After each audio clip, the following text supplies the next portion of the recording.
to sentence a child to life imprisonment without the possibility of parole.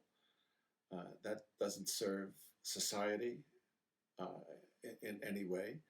You might as well give up on life. And all of the good things that he could do for society are not going to happen. Hi, I'm Jessica Schwalb, and as recent events have placed issues of social justice at the forefront of America, I sought out individuals within the fields of law enforcement and government intelligence to gain a deeper understanding of the trajectory of these national issues. So Dr. Downey also brings up that the new findings in neuroscience that evidence the, quote, longer period of brain malleability as well as of openness to social and cultural influence than was ever imagined in the past in regards to juveniles has been the impetus to not be so quick to deem a young person bad or to send them directly to prison.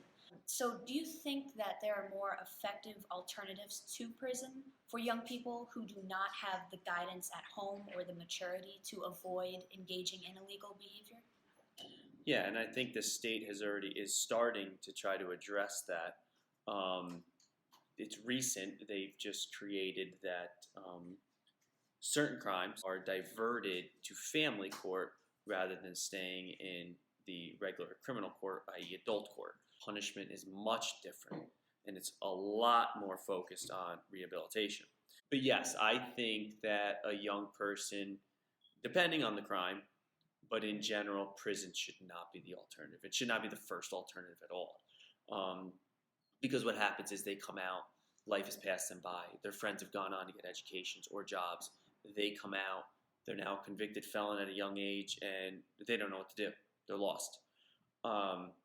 There should be more community, in my opinion, community-driven rehabilitation. So Professor Harcourt warns that utilizing these actuarial methods in policing may actually counterintuitively increase crime.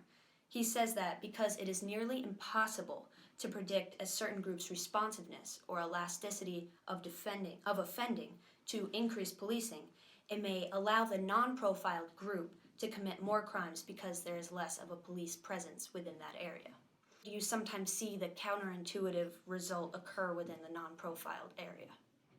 I can't say that I've noticed an increase in crime in in individuals that may have been profiled based on their vocation or race or ethnicity, but I have seen a lack of trust and a lack of community togetherness that comes from, and not specifically with this department, but policing in general. If a specific group of people feels that they are targeted because of their race, ethnicity, gender, religion, they lose trust in the police department, and without trust in the police department, they can't police a free society. So moving into an evolving domestic issue, white supremacy.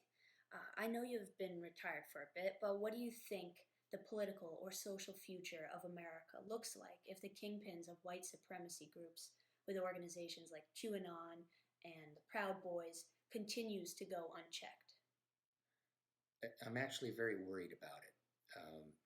We saw what happened on January 6th, and it was disgusting.